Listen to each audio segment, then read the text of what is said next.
நாம் இந்த உடலை எடுத்ததற்குண்டான காரணம் ஒரே காரணம் தான். இப்ப நீங்க இருக்கிற ஃபேஸ் நீங்க கிடையாது, ஏமாந்து போயிருக்கீங்க. போன ஜென்மத்துல வேற ஃபேஸ்ல இருந்தீங்க, அதுக்கு முன்னாடி ஜென்மத்துல வேற ஃபேஸ்ல இருந்தீங்க, இப்ப வேற வேற முகம் மாறி வந்துகிட்டே இருக்கீங்க. மறுபடியும் இந்த ஜென்மம் முடியும் போது நான் சொல்றதை கேட்கலன்னா மறுபடியும் வேற ஃபேஸ்ல வருவீங்க. பிறப்பின் சுழற்சியிலிருந்து தப்பிக்க வேண்டும். இதனாலதான் திருவள்ளுவர் சொன்னார், பிறவி பெருங்கடல் நீந்துவர் நீந்தார் இறைவனடி சேராதார். முடிச்சிட்டாரா? பிறவி என்பது பெரும் கடல்ன்றார். திருவள்ளுவருக்கு மேலே அங்க நான் பெரிய ஆளு. பிறப்பை பற்றி, பிறவியை பற்றி, மறுபிறவியை பற்றி பேசாத சித்தர்களே கிடையாது. சித்தர்களே கிடையாது. ஒரு சித்தர் கூட, எல்லா சித்தர்களும் பேசியிருக்காங்க மறுபிறவியை பத்தி. நீங்க நல்லா புரிஞ்சுக்கங்க. இது எப்படி எனக்கு சொல்லி புரிய வைக்கிறேனே தெரியல. ஒரு சில உணர்வு நிலையில இருக்கிற தத்துவத்தை, உண்மையை உங்களுக்கு எப்படி பேசுறதுன்னே எனக்கு புரிய மாட்டேங்குது. ஆனா அதை புரிய வச்சுட்டேன்னா உங்களுக்கு ஈஸியா புரியும். ஆனா எனக்கு புரிய வைக்கிறது கொஞ்சம் கஷ்டமா இருக்கு. புரியல உங்களுக்கு? சில நேரத்துல மேல இருந்து இன்ஃபர்மேஷன் இறக்கி விட்டு போயிடுவாங்க, கோபமா இருக்கும் நமக்கு. இது எப்படி நான் உங்களுக்கு வேர்ட்ஸா சொல்லி நான் புரிய வைக்கிறது? சரி, முடிஞ்ச அளவுக்கு சொல்லி புரிய வைக்கிறேன். முடிஞ்சவங்க புரிஞ்சுக்குங்க. மிகப்பெரிய ரகசியம் இது. நீங்க லைட் பார்ட்டிகளா இருந்தீங்க, அவ்வளவுதான். நல்லா புரிஞ்சுக்குங்க. லைட் பார்ட்டிகல்ஸ், ஒவ்வொரு டாட்டா ரொம்ப கண்ணுக்கே அணு முதல்ல கண்ணுக்கு தெரியுதா? அணுவை தாண்டி உள்ளுக்குள்ள டீப்பா போச்சுன்னா லைட் பார்ட்டிகல் எவ்வளவு சூட்சமத்தன்மையில இருக்கு பாருங்க. அப்படி இருந்தீங்க. அப்ப இப்ப மகாவிஷ்ணு, சுப்பிரமணிய, ராமசாமி, குப்புசாமின்னு பேரோடைய இருந்திருப்பீங்க. நீங்க லைட் பார்ட்டிகளா இருந்தீங்க. உங்களுக்குன்னு ஒரு எனர்ஜி இருந்திருக்கும். உங்களால எதை வேணாலும் ஆக்க முடியும், அழிக்க முடியும், கிரியேட் பண்ண முடியும். காட்னா என்ன? கடவுள்னா என்ன? Generation, operation, destruction. That is called god. அப்படின்னா என்ன? ஆத்தல், காத்தல், அழித்தல். அகாரம், மகாரம், உகாரம். இது மூணு தான் தத்துவம். ஒரு பொருளை உருவாக்கவும் முடியும், காக்கவும் முடியும், அழிக்கவும் முடியும். இதுதான் காட் அப்படின்னு வச்சா. எவ்வளவு கிரியேட்டிவா வச்சிருக்கான் பாருங்க. கடவுள் நம்ம ஆளுங்களும் சாதாரண ஆளுங்க கிடையாது. கடவுள், கட கூட்டல் உள் இஸ் ஈக்குவல் டு கடவுள். எவன் ஒருவன் உள்ளே தன்னை கடந்து விடுகிறானோ அவன் தான் கடவுள். ஏன்? உள்ள கடக்க கடக்க மைண்ட பைபாஸ் பண்ணிடுவீங்க. மைண்ட பைபாஸ் பண்ணிட்டீங்கன்னா மைண்ட் காணாம போயிடும். ஆத்ம சக்தியில நிலை பெற்றுவீங்க. ஆத்மா நிலை பெற்றுச்சுன்னா உள்ளுணர்வு வரும், ஃபோர் சைட்ஸ் தெரியும். முன்னாடி நடக்க போறது, பின்னாடி நடக்க போறது முன்னாடியே தெரியும். சொல்றதுதான் நடக்கும், பலிக்கும். நீங்க சொல்லக்கூடிய வார்த்தைகள் பலிக்கும். ஏன்? பேசுறது அதுதான் பேசு, நீங்க பேச மாட்டீங்க. ஒரு கட்டத்துக்கு மேல நல்ல பயிற்சி எல்லாம் பண்ணி போயிட்டீங்கன்னா அந்த கண்ணு சிமுட்டுறதே ரொம்ப ரேரா தான் சிமுட்டுவீங்க. ஏன்? ஃபுல் போக்கஸ்ல இருப்பீங்க. கண்ணு சும்மா சிமுட்டிக்கிட்டே இருக்கீங்க அப்படின்னா மைண்ட் அவ்வளவு வேகமா ஓடிக்கிட்டே இருக்குன்னு அர்த்தம். கண்ணுக்கும் மனதிற்கும் மிகப்பெரிய கனெக்ஷன் இருக்கு. அதுக்காக நான் கண்ணு சிமுட்டாம ஞானி ஆயிட்டேன், கண்ணு சிமுட்டாமையே இருக்க போறீங்க, கண்ணு வலிச்சிரும் உங்களுக்கு. அதுவா நிக்கணும். எதா இருந்தாலும் என்ன பண்ணணும்? அதுவா நிக்கும். நமக்கு தேவை என்ன? நம்மளுடைய வேலை என்ன? பயிற்சி. நம்மளுடைய வேலை என்ன? அந்த பயிற்சியை மிக சரியாக நீங்கள் செய்யாவிட்டால் வாழ்க்கையில் அடுத்த கட்டம் போக முடியாது. நான் ஏன்ப்பா வாழ்க்கையில் அடுத்த கட்டம் போனோம்? அப்புறம் என்ன நல்லாவா வாழ்ந்துட்டு இருக்கீங்க இப்ப நீங்க? சரி, நல்லா வாழ்றதுன்னு உங்களை நான் எதை எடுத்துக்கிறது? என்ன நல்லா வாழ்றதுக்கு என்ன டெபினிஷன் வச்சிருக்கீங்க? சொல்லுங்க சொல்லுங்க, எனக்கு தெரிஞ்சுக்கணுங்க. சொல்லுங்க, ஒவ்வொருத்தரா சொல்லுங்க. நல்லா வாழ்றதுன்னா என்ன சொல்லுங்க? குறையில்லாமல் சந்தோஷமாக இருப்பது. சூப்பர். வேற? ஆரோக்கியமாக இருப்பது. வேற? பிறருக்கு எந்த கெடுதலும் செய்யாமல் இருப்பது. சூப்பர். வேற? நிம்மதியா இருக்கிறது. சூப்பர். வேற? இல்வாழ்க்கையோடு சேர்ந்த. என்னங்க பெரிய தத்துவ ஞானியா இருப்பீங்க, வேற லெவல்ல இருக்காருப்பா. உண்மை, ஐ லவ் இட். சீரியஸ்லி நல்லா இருக்கு. வேற? கர்மம் செய்யாமல் இருப்பது. அற்புதம். சூப்பர். வேற? அதுக்குள்ள எண்டு காடுக்கு வந்துட்டீங்க. அவ்வளவுதானா? தர்மம் செய்ய வேண்டும். வேற?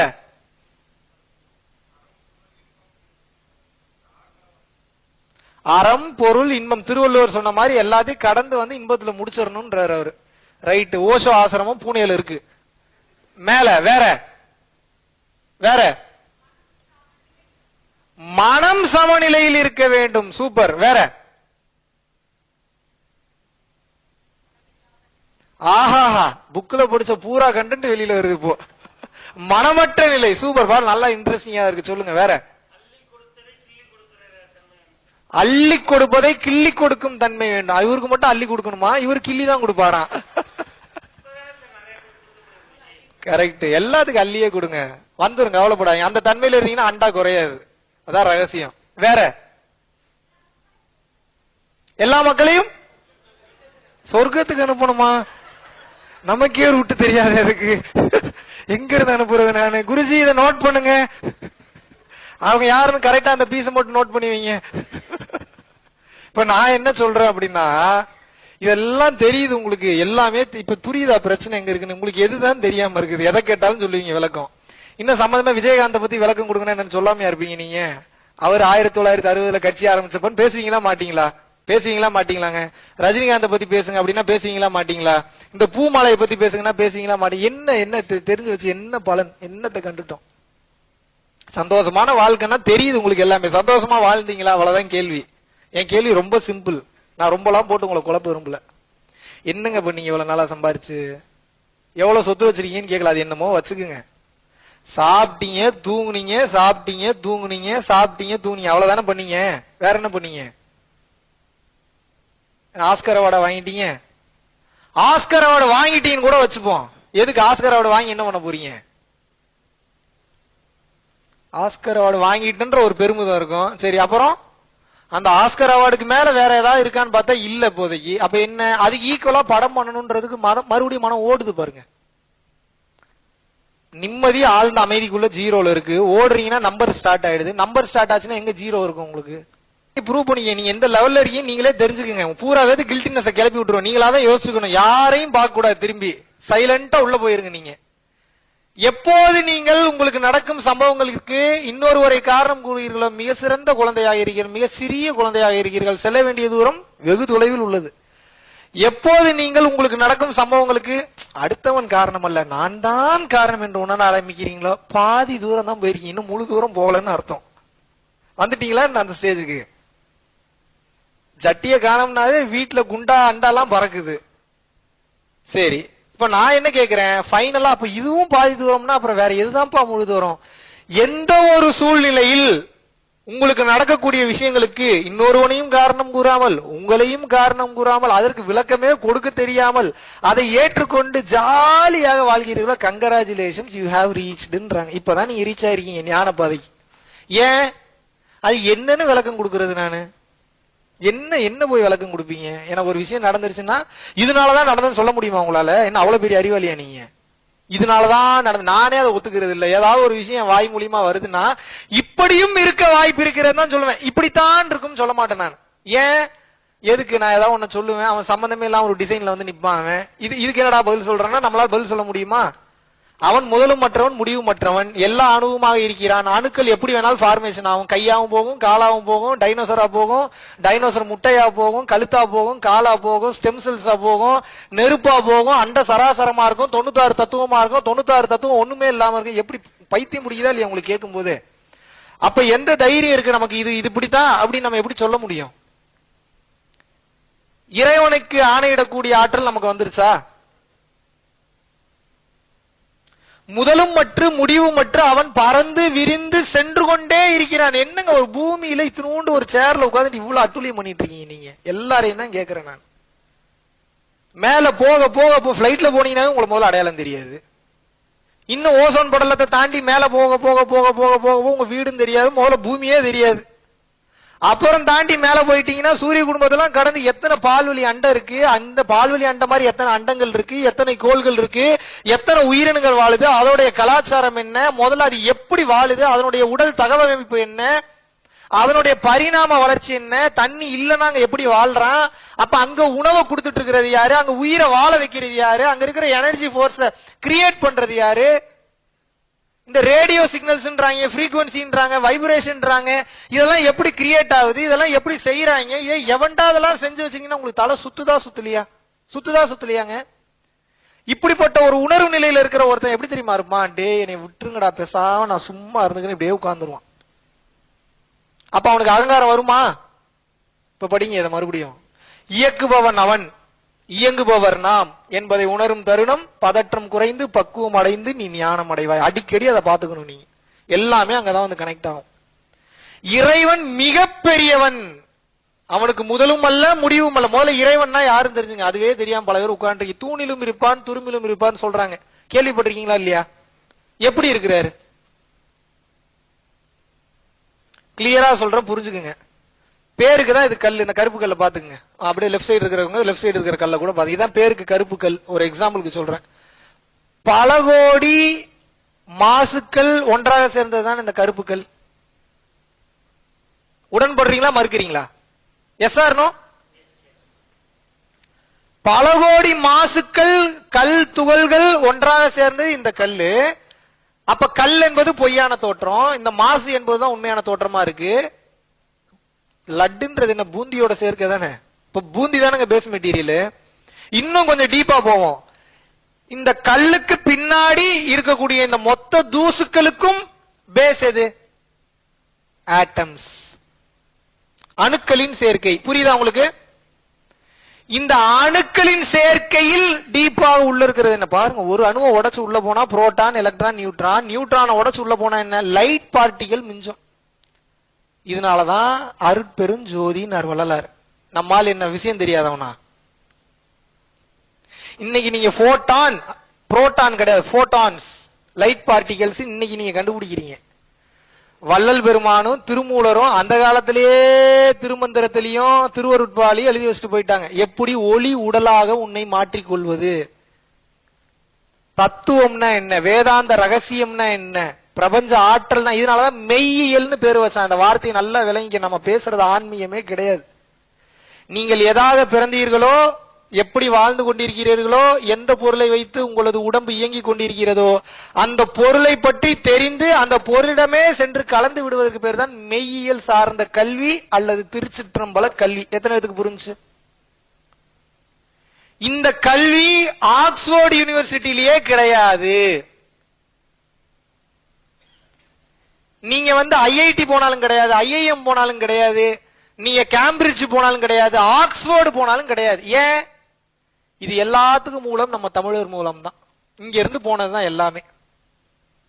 தொல்காப்பியர் நீங்க எடுத்து படிச்சு பாருங்க. தொல்காப்பியத்தில் அட்டே எங்க அப்பா நான் இலக்கியங்கள் சார்ந்தெல்லாம் போனா கொட்டாய் வந்துடும் உங்களுக்கு. சும்மா பேசிக் மட்டும் நான் சொல்லி இப்பவே 2-3 பேர் கொட்டாய் விட்டீங்க. ஆக்சிஜன் இல்லைன்னு நான் எடுத்துக்கிறேன், அப்படி பாசிட்டிவா எடுத்துக்கிறேன் நான். இப்ப நான் என்ன சொல்றேன், தொல்காப்பியத்துல அவ்வளவு அழகா எழுதியிருப்பாரு அவர். அதெல்லாம் வார்த்தைகளே கிடையாதுன்னு வச்சுக்கோங்களேன்.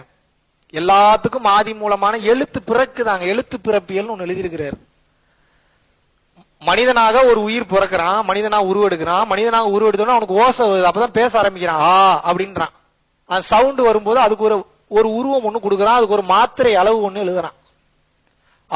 அப்படின்னா உள்ளுக்குள்ள நோட் பண்றான். ஆன்ற சவுண்ட் எங்க இருந்து வருதுன்னு பாத்தீங்கன்னா இங்க போய் டச் ஆகுது. வம் வம் இதான் மந்திர வார்த்தைகள். அந்த வம் அப்படின்னு சொல்லும்போது சிறுநீரகத்தை டச் பண்ணுது. கிளீம் கிளீம் அப்படின்னா அது ஒரு சக்கராவை டச் பண்ணுது. அப்ப என்ன பண்றான்? இந்த வார்த்தைகளை எழுத எழுத எழுத எழுத எழுத்துக்கள் பிறக்கிறது. எழுத்து பிறப்பியல். அப்போ மனிதனுடைய உடலில் இருந்து ஓசை கிளம்பி அந்த ஓசை எழுத்தாக மாறுகிறது.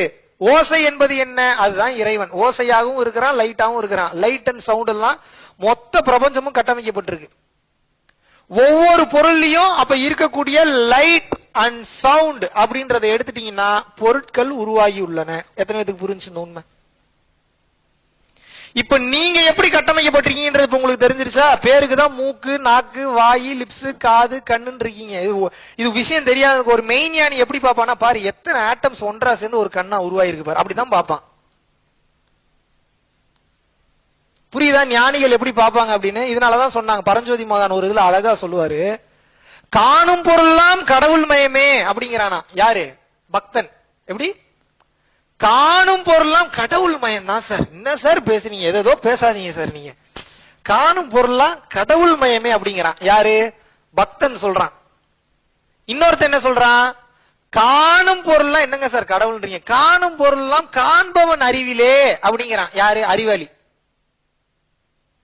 பக்தன் என்ன சொல்றான்? சார் காணும் பொருள்லாம் கடவுளின் ரூபமே அப்படிங்கிறான் ஒருத்தன். இன்னொருத்தன் என்ன சொல்றான்? காணும் பொருள்லாம் காண்பவன் அறிவுல தான் சார் இருக்கு அப்படிங்கிறான். யாரு? அறிவாளி. இன்னொருத்தன் வரான், இவன் 2 பேர்த்தையும் மீறின ஒருத்தன் வரான். சார் நீங்க 2 பேரும் லூசு மாதிரி பேசிட்டு இருக்கீங்க. காணும் பொருளாம் அணுக்களின் சேர்க்கையே. இது யாரு? விஞ்ஞானி, சயின்டிஸ்ட். என்ன சார் இப்படி பேசுறீங்க? காணும் பொருள் எல்லாம் அணுக்களின் சேர்க்கை தான் சார்ன்றான். இது யாரு? விஞ்ஞானி. நம்மால் வரான் தமிழன். என்னங்க 3 பேர் லூசு மாதிரி உளறிட்டு இருக்கீங்க? காண முற்பட்டவன் கடவுளே ஆனானேங்கிறான். இது எப்படி இருக்கு?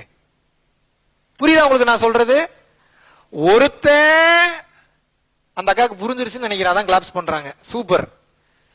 இப்ப நான் என்ன கேக்குறேன்னா, பார்க்கும்போது ஒருத்தனுக்கு கடவுளா தெரியுது, ஒருத்தனுக்கு அறிவா தெரியுது, அவன் அறிவை பொறுத்துன்னு தெரியுது. ஒருத்தனுக்கு புரியுது இல்ல, நான் பேசுற கிளியரா புரியுதுல உங்களுக்கு? நான் வேற எதையாவது பேசிட்டு இருக்க போறேன், ரூட் மாதிரி போயிருவேன். டக்குன்னு புரியலன்னா கையை தூக்கிடுங்க, வேற மாதிரி ரூட்டை டைவர்ட் பண்ணிடுவேன். புரியுது இல்ல? கிளியரா தான் இருக்கு. ஒருத்தன் காண்பவன் அறிவிலேங்கிறான், ஒருத்தன் அணுக்களின் சேர்க்கைங்கிறான், ஒருத்தன் பாருங்க டேய் லூஸ் மாதிரி பேசாரா, காண நீ போய்கிட்டே இருக்க நீயே அதுவாவே மாறிடுவாடாங்கிறான். அது கடவுள்ன்றது பேரு தான், அதுவாயிருவீங்கன்னு வச்சுக்கலாம். அது எதா வேணா இருக்கட்டும். மெய்ப்பொருள் பரம்பொருள் அதுக்கு பேரு. மெய்னா என்ன? உண்மை. பொருள்னா என்ன? ஆப்ஜெக்ட் அல்லது மெட்டீரியல். எந்த ஒரு ஆப்ஜெக்ட் அல்லது மெட்டீரியல் உண்மையாக இருக்கிறதோ, கடைசி வரையில் அழியாமல் இருக்கிறதோ, அதுதானே மெய்ப்பொருளா இருக்க முடியும். அதானுங்க மெய்ப்பொருள். The energy cannot be created nor destroyed, but the energy can be transformed from a form to another form scientist. அப்படின்னா என்ன? ஒரு ஆற்றலை உருவாக்கவும் முடியாது. எந்த ஆற்றல? காலங்காலமா இருந்துட்டு வர ஆற்றல். அதான் எக்ஸிஸ்டன்ஸ்ன்றான் சயின்டிஸ்ட். இருப்பு நிலை அப்படின்றான். ஏன் அதுக்கு பேர் இருப்பு நிலை? அதான் இருக்குதான், வேற எதுவும் இல்லையா. நீங்க பொண்டாட்டி பிள்ளைங்க பேர் வச்சு பாக்குறது பூரா நீங்க டியூவாலிட்டியில இருக்கீங்க. டியூவாலிட்டினா என்ன? ரெண்டு பொருளா பாக்குறீங்க. நீ ஒண்ணு நான் ஒண்ணுன்னு பாக்குறீங்க. இவன் மனுஷன் எல்லாமே ஒண்ணுதான் பாக்குறவன் ஞானி. அவ்வளவுதான், முடிஞ்சு போச்சு. அது எப்படி பார்க்க முடியும்? இப்ப சொன்னா புரிஞ்சிடும் உங்களுக்கு. பாருங்க, இதுதான் மிகப்பெரிய ரகசியம். ஓப்பனே பண்ண மாட்டாங்க எங்கேயுமே. நல்லா புரிஞ்சுக்கங்க. எல்லா பொருட்களிலும் டியூயல் அந்த தன்மையில பாத்தீங்கன்னா, அந்த பொருள் வேற நான் வேற, இந்த மனுஷன் வேற நான் வேற, இந்த உயிர் வேற நான் வேறன்னு பார்க்கும்போது அதுல இருந்து அப்பாற்பட்டு வரீங்க. இதே ஒரு புத்தர் ஒரு பூவை பாக்குறாருன்னு வைங்க, அப்படியே பாப்பாரு, பாத்துக்கிட்டே இருப்பாரு. உங்களுக்கு பாக்குறதுக்கு லூசான்னு தெரியும், ஆனா அவருக்கு மட்டும்தான் தெரியும் பூ அவரும் ஒன்னாயிருவாங்க அவங்க. ஏன்? பூன்னு சொல்றது எது? உங்க மனசு தானே. அது பூ இல்ல, ஜஸ்ட் பாக்குற தன்மைக்கு மட்டும் போனா என்ன ஆகும்? மனசு காணாம போயிருது. பூன்னு சொல்றது எது? அறிவு தானங்க சொல்லுது. சொல்லி கொடுத்ததுனால தானங்க சொல்றீங்க. லீ சாங் யூ அப்படின்னா அதுக்கு பேர் என்ன சொல்லுவீங்க நீங்க? ஆமாங்க, இதுக்கு பேர் லீ சாங் யூ அப்படின்னு தானே சொல்லுவீங்க. அப்ப உங்களுக்கு என்ன சொல்லி கொடுத்துருக்காங்களோ அதுபடிதான் நீங்க பேசிட்டு இருக்கீங்க. அறிவை கடக்கும் போது அப்சல்யூட் ஆயிடுறீங்க. இது புரியுதா உங்களுக்கு? எத்தனை பேருக்கு புரிஞ்சு இந்த உண்மை? அறிவோ நல்லா இன்னொரு டைம் சொல்றேன், புரிஞ்சுங்க. இது எத்தனை பேருக்கு புரியும்னு எனக்கு தெரியல. புரிஞ்சா சந்தோஷம். மறுபடியும் சொல்றேன், மிகப்பெரிய ரகசியம் அது. பூவை பூ அப்படின்ற தன்மையில பார்க்கும்போது அறிவோட பாக்குறீங்க. பூவா இல்லையான்றதே உணர தெரியாம, அதுக்கு பேரே வைக்க தெரியாம, அது ஏதோ ஒரு இதா அப்படியே பாக்குறீங்கன்னா அறிவு காணாமல் போய் ஆத்மா வேலை செய்ய ஆரம்பிச்சுறாங்க. எப்போ அறிவு காணாம போய் ஆத்மாவா பாக்குறீங்களோ, நீங்களும் பூவும் வெவ்வேறே கிடையாது. பூ நீங்களாதான் இருப்பீங்க, காரும் நீங்களாதான் இருப்பீங்க, டயரும் நீங்களாதான் இருப்பீங்க, லைட்டும் நீங்களாதான் இருப்பீங்க, பட்டாம்பூச்சி நீங்களாதான் இருப்பீங்க, எல்லாமே நீங்களா இருப்பீங்க. உங்களை இந்த ரூம்குள்ளெல்லாம் அடக்கவே முடியாது. பறந்து விரிஞ்சு ஒரு செகண்ட்ல போயிருவீங்க. அது எப்பேற்பட்ட அனுபவமா இருக்கும் தெரியுமா உங்களுக்கு? அட்டேங்கப்பா, அட்டேங்கப்பா, அதெல்லாம் வார்த்தையில வர்ணிக்கவே முடியும். இதுதான் மெய்யியல். என்ன பேய் பிசாசு கதையா பேசிட்டு இருக்கேன் நான் ரொம்ப சயின்டிபிக்கா உங்களுக்கு எக்ஸ்பிளைன் பண்ணிட்டு இருக்கேன். நீங்க அடைய வேண்டிய ஆத்ம சுகத்தை, ஆத்ம பேரின்பத்தை, ஒரு மிகப்பெரிய பரவல். நீங்க எதுக்கு பிறந்திருக்கீங்கன்னு நினைக்கிறீங்க? முதல்ல சரி, பிறவில்லா பெருவாழ்வை அடையணும். சரி, அது தெரிஞ்சு போச்சு. அதுக்காக என்ன போய் தற்கொலையா பண்ணிக்க முடியும்? நாளைக்கே முக்தி அடைய போறேன்னு இல்ல, தற்கொலை பண்ணிக்கிட்டா தான் போயிருவீங்களா நீங்க முக்திக்கு? அப்ப என்ன பண்ணணும்? 80 வருஷம் 90 வருஷம் கொடுத்து வச்சிருக்காங்களா, வாழணும்ல. இந்த ஞானம் கிடைச்ச உடனே என்னமோ பெருசா காட்டுக்குள்ள போயிரும் கிளம்பிடுறீங்க. அப்படி எல்லாம் இருக்கிற மாதிரி தான் இன்னைக்கே கிளம்பி வீட்டுக்கு போயிருவீங்க நீங்க வேற உங்களை ரூட்டை மாத்தி விட்ட பாவம் எதுக்கு எனக்கு?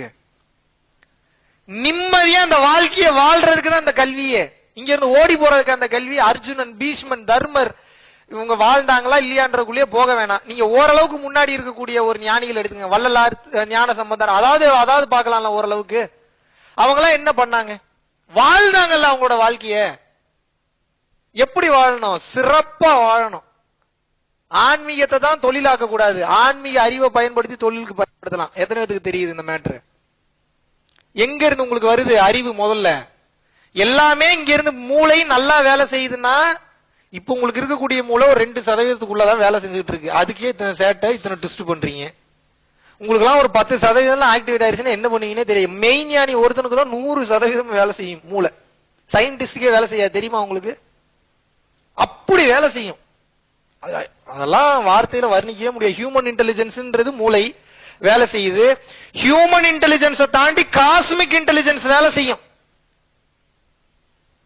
அப்படி வேலை செய்யும் போது என்ன ஆகும்னா, அதெல்லாம் உங்களுக்கு என்னன்னு நான் சொல்லி புரிய வைக்கிறேன். எனக்கு ஒரு சில விளக்கங்கள் எல்லாம் கொடுக்க முடியல. உணர்வு நிலையில இருக்கிறதே முடிஞ்ச அளவுக்கு நான் எக்ஸ்பிளைன் பண்றேன், புரிஞ்சுக்கங்க. நீங்க அனுபவங்களை சொல்லும் போது ரொம்ப என்னால சொல்லக்கூடாதுன்னு கிடையாது. ஒரு சில அனுபவத்தை ஷேர் பண்ணலாம், என்னால அதை எக்ஸ்பிளைன் பண்ண வரமாட்டேங்குது எனக்கு. என்ன உணர்வு? இப்போ நீங்க வந்து குலோப் ஜாமுன் சாப்பிட்டுட்டு எப்படி இருந்தது எக்ஸ்பிளைன் பண்ணுங்கன்னா, நல்லா இருந்ததுன்னு தான் சொல்ல முடியும். எங்க அந்த டேஸ்ட் அப்படியே எழுதி காட்டுங்க அப்படின்னா எழுதி காட்ட முடியுமா உங்களால? அப்படி ஒவ்வொன்றையும் உணர்ந்து பரவச நிலையில இருக்கிறத பேசுனா எங்க இருந்து நான் இருந்தாலும் கஷ்டப்பட்டு பேசி புரிய வைக்கிறேன், புரிஞ்சுக்குங்க. அதெல்லாம் நீங்க வாழ்ந்துட்டு இருக்கு. நீங்க முதல்ல எதுக்கு வாழ்றீங்கன்ற ஒரு புரிதலுக்குள்ள வந்துருங்க. நீங்க அந்த புரிதலே இல்லாம வாழ்க்கையில ஒண்ணுமே போய் பண்ண முடியாது. எழுதி வச்சுக்கிறேன், நீங்க எழுதி கூட வச்சுக்கோங்க. உங்களுக்கு தேவை என்ன அப்படின்னா, வெளியில இருக்கக்கூடிய செயல்களே கிடையாது.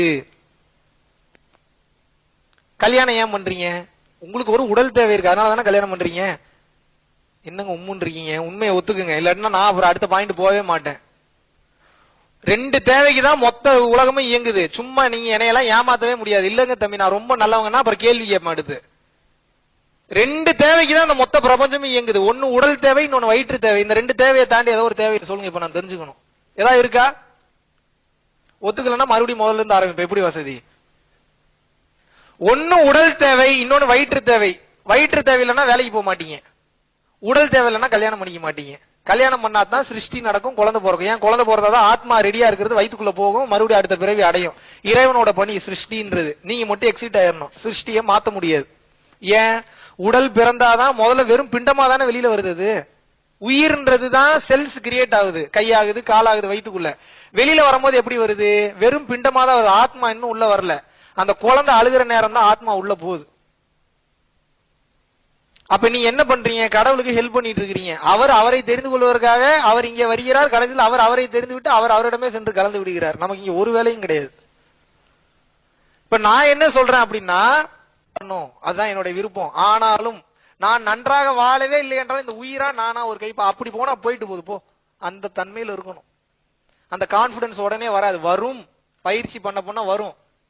நவகோடி சித்தர்களும் மகான்களும் முனிவர்களும் சத்தியத்தின் பாதையில் நிக்கிற எனக்கு பின்னாடி சப்போர்ட்டுக்கு இருக்கிறாங்கன்றப்போ எப்படி தெரியுமா கான்பிடன்ஸ் வரும் உங்களுக்கு? வேற லெவல்ல வரும். வரணும். அப்ப என்னன்னா, இந்த கடைசி பிரீத் அப்படின்றது எடுக்கும் போது அது வெளியே போதான் ட்ரை பண்ணுது. நீங்க செத்து செத்து பழகாதனால என்ன பண்ணுது? இழுக்கிறான், போகல, ஓபன் ஆகல, மறுபடியும் இழுக்கிறான், ஓபன் ஆகல, மறுபடியும் டிரைவ் அட போடாங்க. என்னடா இப்படி அடைச்சு வச்சிருக்க, சிமெண்ட்டை போட்டு அடைச்சு வச்சிருக்கேன்னு காது வழியாவோ வாய் வழியாவோ வேற ஏதாவது துவாரம் வழியாவோ மலஜலம் கழிக்கக்கூடிய வழியாவோ வெளியில போயிடும். மறுபடியும் அது என்ன பண்ணும்? இங்கேயே சுத்திக்கிட்டு இருக்கும். ஏன்னா உயர்ந்த ஆத்மாவில மட்டும்தான் இதை ஓபன் பண்ணிட்டு போக முடியும். உயர்ந்த ஆத்மாவாக இல்லை என்றால் சைடுல போகும், ரிவர்ஸ்ல போகும், வேற எதுல வேணாலும் போகும். உச்சி வழியாக உயிர் வெளியேறாது. எப்படி உச்சி வழியா உயிர் வெளியேறதுக்கு என்ன பண்ணணும்? பயிற்சி பண்ணணும். ஏன் பயிற்சி பண்ணணும்? பிரபஞ்ச ஆற்றல் எல்லாம் உங்க உடம்புல ஏறும். ஏறும்போது சக்தி நிலையமா மாறுவீங்க. ஆத்மா நல்ல பிரகாசம் ஆயிரும். கிராவிட்டல் போர்ஸ் எல்லாம் தூக்கி சாப்பிட்டு மேல போயிடும். அது எத்தனை பிரபஞ்சத்துக்கு வேணாலும் கடந்து போயிடும். எத்தனை பேருக்கு புரியுது? இப்ப தவம் பண்றது எதுக்குன்னு தெரியுதுல்ல உங்களுக்கு? தவம் பண்ணும்போது என்ன ஆகும்னா, சொனங்கி போய் தூங்கிட்டு இருக்கிற உங்க ஆத்மாக்கு பவர் கொடுத்து பவர் கொடுத்து பவர் கொடுத்து பவர் கொடுத்து அதை பவர்ஃபுல் ஆக்குவீங்க. பவர்ஃபுல் ஆக்கும் போது தான் அந்த ஜோதி பிரகாசம் எல்லாம் தெரிய ஆரம்பிக்கும். அது தெரிய ஆரம்பிக்கும் போது என்ன ஆகும்? ஓபன் ஆகி அழகா மேல போயிடும். எதுவுமே உங்களை தடுக்க முடியாது. இதுக்கு பேரு தான் சித்துக்கள் சித்திகள்னு சொல்றாங்க. அந்த ஆற்றலை வச்சு வித்த காட்டலாம், என்ன வேணாலும் பண்ணலாம். என்ன பண்ண போறீங்க? என்ன பண்ண போறீங்க? எனக்கு தேவை பிறவி இல்லாத பெருவாழ்வு, மோட்சம், முக்தி. ரூட்டை மாத்தி விடுவது கொடுத்துதான் கெடுக்கும். கண்டதை பண்ணுன்னு சொல்லும், நீ தான் பெரிய ஆளுன்னு சொல்லும். உனக்கு இதெல்லாம் வந்துருச்சு பாரு, இதை பண்ணணும் அதை பண்ணும். முதல்ல பணத்தை கொடுப்பாங்க, பொருளை கொடுப்பாங்க, புகழை கொடுப்பாங்க. இத்தனையும் கடந்ததுக்கு அப்புறம் பவரவே கொடுத்து வேடிக்கை பார்ப்பாங்க. நீ தான் கடவுள்ன்ற அளவுக்கு உங்களுக்கே ஒரு திமிரு வருவாங்க. மனசை மட்டும் சாதாரணமா நினைக்காதீங்க. நீங்க உங்க லெவலுக்கு தகுந்த மாதிரி உங்களை ட்விஸ்ட் பண்ணும். நீங்க ஜெயில இருக்கீங்கன்னே தெரியாத அளவுக்கு ஜெயிலே வச்சு உங்களை குடும்பம் நடத்த வைக்கும் தெரியுமா? அது என்ன மாதிரி டெக்னிக் அது பிளே பண்ணும் தெரியுமா? அதை விட தந்திரக்காரன் உலகத்திலேயே எவனும் கிடையாது. நீங்க அதனுடைய நீங்க நினைச்சிட்டு இருப்பீங்க நல்லா பயிற்சி பண்ணி நல்லா வெளியில வந்துட்டேன், மிகப்பெரிய ஜெயில உட்கார்ந்துட்டு இருப்பீங்க நீங்க. அதெல்லாம் உடைக்கிறதெல்லாம் சாதாரண விஷயமே கிடையாது. அப்ப அதுக்கு என்ன பண்ணணும்? பயிற்சி பண்ணணும். பயிற்சி பண்ணால் ஒழிய நீங்க அந்த கட்டத்துல இருந்து வெளியில வர்றதுக்கு வாய்ப்பே கிடையாது. புரியலையா உங்களுக்கு? ஒண்ணும் புரியுதா புரியலையா? ஆமாம் என்றால் இப்படி ஆட்டும், இல்லை என்றால் இப்படி ஆட்டும். அது அப்படித்தான். இந்த டிசைனே புரிஞ்சுக்க முடியாது. ஆனா நான் கரெக்டா சொல்லிட்டேன், நீங்க அப்புறம் பொறுமையா அசை போட்டு பாருங்க, ஓரளவுக்கு புரியும். இது என்ன அவனோட டிசைனே அப்படித்தான் இருக்குது. என்னன்னு சொல்லுவீங்க? மனசை தாண்டி என்னங்க இருக்கு? மனசு தானங்க முடிவு பண்ணுது. வேணும்னு சொல்றது அதே மனசுதான், வேணான்னு சொல்றது அதே மனசுதான். இதே மனசுதான் மனைவி அழகா இருக்கான்னு சொல்லுது, இதே மனசுதான் மனைவி இப்ப நல்லா இல்லைன்னு சொல்லுது. அதே மனம் தான் மாத்தி மாத்தி பேசுது. இதே மனசுதான் நண்பன் நல்லவன் சொல்லுது, இதே மனசுதான் நண்பன் கெட்டவன் சொல்லுது. இப்ப இதே மனம் தான் மாறி மாறி பேசுது. இதே மனம் தான் ஆன்மீகம் வேணும்னு. ஒரு கட்டத்துக்கு மேல பயிற்சியில சில எக்ஸ்பீரியன்ஸ் தான் தெரிச்சு பயந்து போய் ஆஹா என்னை கொன்றுவாங்க போலன்னு இதே மனசு வேணான்னுது. இப்ப இது எல்லாத்துக்கும் காரணம் எது? அதே மனம் தானே. முதல்ல எனக்கு ஒரு சத்தியம் பண்ணி கொடு. எத்தனை பேர் தயாரா தைரியமா இருக்கீங்க? என்ன ஆனாலும் இந்த பயிற்சி நிலையில் நான் கத்துக்கிறதுக்கு தயாரா இருக்கேன்னு எத்தனை பேர் இருக்கீங்க? எத்தனை பேர் தயாரா இருக்கீங்க? ஆச்சரியமா இருக்குது எனக்கு. ஏன்னா இது சின்ன விஷயமே கிடையாதுங்க. இது தேவ ரகசியம். இன்னைக்கு நான் ஏதோ உங்களுக்கு ஜஸ்ட் லைக் தட் ஒரு லா விவாந்தால உட்கார வச்சு ஒரு 2 நாள் கிளாஸ்ல உங்களுக்கு சொல்றதுனால இதோட வேல்யூ மேபி ஒரு சில பேருக்கு தெரியலாம், ஒரு சில பேருக்கு தெரியறதுக்கு வாய்ப்பு இல்லை. முதல்ல தெரிஞ்சுக்கங்க இது எப்படிப்பட்ட ஒரு கலைன்னு. மனிதனாக பிறந்த ஒருத்தன் உண்மை என்னன்றது தெரியாம, இறைவன் யாருன்றது தெரியாம, அட்ரஸ் மாறி வந்துட்டான்றது தெரியாம, இவனுடைய மூலம் எது, இவனோட ஆதி மூலம் எது, நான் மறுபடியும் எங்க போய் கலக்கணும் அப்படின்ற உண்மை தெரியாம ரூட்டு மாதிரி பூமிக்குள்ளேயே பல வருட காலமா சுத்திட்டு இருந்த ஒருத்தனுக்கு ஒரு குருன்ற ஒருத்தர் கூப்பிட்டு, வாடா இங்க உட்கார்றா, என்னடா வாழ்க்கை வாழ்ற, என்னடா இத்தனை கோடி சம்பாரிச்சு என்னடா பண்ணிட்ட, பட்டினத்தாருக்கு மேலேடா நீ எல்லாம் பெரிய கோடீஸ்வரன், அந்த காலத்துல அவர் 8 லட்சம் கோடிக்கு சொத்து வச்சிருந்தாரா, அரசனுக்கே கடன் கொடுத்தவர்ரா, காதற்ற ஊசியும் வாராது கான் கடைவலிக்கேன் படிச்ச உடனே இம்மிடியேட்டா தட்டி திறக்குதுரா அவருக்கு டாப்பு, அப்படியே ஓபன் ஆகுது. நீ எல்லாம் ஒரு மனிதன் தானே, யோசி திங்க் பண்ணுன்னு சொல்லி ஞான உபதேசங்களை கொடுக்கும் போது ஒரு சராசரி மனிதன் என்பவன் கடவுள் நிலைக்கு உயர்த்தப்படுகிறான். ஆனா அந்த பயிற்சியை பெரும் கருணையோட சொல்லி கொடுக்கணும்ல. ஏன் அந்த பயிற்சி? அதுதான் தேவ ரகசியம். அது தெரிஞ்சுட்டா நீங்க கடவுள் ஆயிருவீங்களே. அப்புறம் எப்படி நீங்க எனக்கு எப்படி அடிமையா இருப்பீங்க? எனக்கு ஒரு 100 தொண்டர்கள் இருந்தா தானே எனக்கு கெத்து. 100 தலைவன் உருவாக்கிட்டா எனக்கு எப்படி கெத்து? புரியுதா நான் சொல்றது? அப்போ ஆளும் வர்க்கம் எப்போதும் என்ன நினைத்து கொண்டு இருந்தது என்றால், நமக்கு 100 சீடன் இருக்குன்னு தான் நினைச்சானே தவிர, நம்ம உருவாக்கத்தின் பேர்ல இன்னொரு 100 தலைவனவோ 100 குருவையோ உருவாக்கணும் எவனும் நினைக்கல. தான் பிரச்சனை. ஒரு உண்மையான தலைவன் என்பவன் என்ன நினைக்கணும் அப்படின்னா, ஒரு 100 தலைவனை உருவாக்கணும் தான் நினைக்கணுமே தவிர 100 தொண்டர்களை உருவாக்கணும்னு நினைக்க கூடாது. ஏன்? நீ 100 தலைவன் உருவாக்கிட்டீங்கன்னா அந்த 100 தலைவன் 1 லட்சம் தலைவன் கோடி தலைவன் உருவாக்கிடுவாங்க. அப்ப அந்த சமூகம் எப்படி இருக்கும் நினைச்சு பாருங்க. நீங்க எவ்வளவு ஹாப்பியா இருக்கும் அந்த சமூகம், எவ்வளவு பரவசத்துல இருக்கும், எவ்வளவு உச்சகட்ட நிலைக்கு போகும். ஒவ்வொருத்தரும் அறிவு. இப்ப நான் பேசுறதே உங்களுக்கு இப்படி இருக்குன்றீங்க, இந்த ரூம்ல இருக்கிற ஒவ்வொருத்தரும் இப்படி பேசினா எப்படி இருக்கு நீங்க நினைச்சு பாருங்க. எப்படி இருக்குன்னு மட்டும் நினைச்சு பாருங்க. சும்மா ஒரு எக்ஸாம்பிளுக்கு சொல்றேன், சும்மா விஷுவல் பண்ணி மட்டும் பாருங்க. இந்த ரூம்ல இருக்கக்கூடிய ஒரு 100 பேரும் என்னைய மாதிரியே பேசுறீங்க, என்னோட நல்லா பேசுறீங்க, அப்படி வச்சுப்போம். என்னைய மாதிரியே பேசுறதுதான் நான் இருக்கிறேன். அப்புறம் எதுக்கு நீங்க ஒண்ணு என்னோட கம்மியா போயிருங்க, அப்படி இல்லைன்னா எனக்கு மேல போயிருங்க. நானாவே இருக்கிறதுக்கு எதுக்கு நீங்க? அதுக்குதான் நான் இருக்கிறேன்ல. புரியுதா உங்களுக்கு? 2 ஆப்ஷன் தான் உங்களுக்கு. ஒண்ணு எனக்கு கீழே இருக்கணும் நீங்க, அப்படி இல்லைன்னா எனக்கு மேல போயிருங்க. கீழே போனீங்கன்னா சோக போடுவேன் ஏதாவது சொல்லி கொடுத்து, மேல போனீங்கன்னா கிளாப்ஸ் பண்ணுவேன். முதல் ஃபவுண்டேஷன் ஓப்பனிங்க நான் தான் ஒரு ரிப்பன் கட்டிங்க. அப்ப என்னன்னா உங்களுக்கு 2க்குமே சினாரியோ இருக்கு. இந்த ஹால்ல இருக்கக்கூடிய 100 பேரும் அறிவொளியில பிரகாசிக்கிறீங்க அப்படின்னா எப்படி இருக்கும் இந்த சமூகம் நினைச்சு பாருங்க. எப்படி இருக்கும்? உங்க வீட்டை மாத்திருவீங்க, உங்க ஏரியாவை மாத்திருவீங்க. உங்க ஏரியாவை மாத்திட்டீங்கன்னா உங்க ஊரே மாறிடும். ஊரு மாறிடுச்சுன்னா நகரத்தவே மாத்திரலாம். இதுக்கு மேல என்ன வேணும் உங்களுக்கு? ஆனா இன்றைக்கு நீங்க வாழ்றது எப்படின்றது தெரியாத ஒரே காரணத்தினால எல்லாமே படிச்சு படிச்சு படிச்சு படிச்சு நாலேஜா போய் உட்கார்ந்து கெடுத்து குந்தாங்கூர் குட்டிச்சவர் பண்ணிட்டீங்க உங்க மைண்ட. படிக்கிறது, பாக்குறது, இன்ஃபர்மேஷன் கேதர் பண்றது. நான்லாம் ஒரு இன்ஃபர்மேஷன் கேதர் பண்ணணும்னு போகவே மாட்டேன் தெரியுமா? ஏன்? அதுவா எனக்கு வந்து ரீச் ஆகணும்ன்றதா வந்து ரீச் ஆகட்டும். திமுரு தானே அது. அப்படித்தான் இருக்கணுங்கிறேன். எல்லாமே இறைவன் செயல்னா அப்ப எனக்கு ஒண்ணு உணர்த்தணும்னா உணர்த்தி தானே ஆகணும். அது என் பொறுப்பா அவன் பொறுப்பா? என் பொறுப்பா அவன் பொறுப்பாங்க?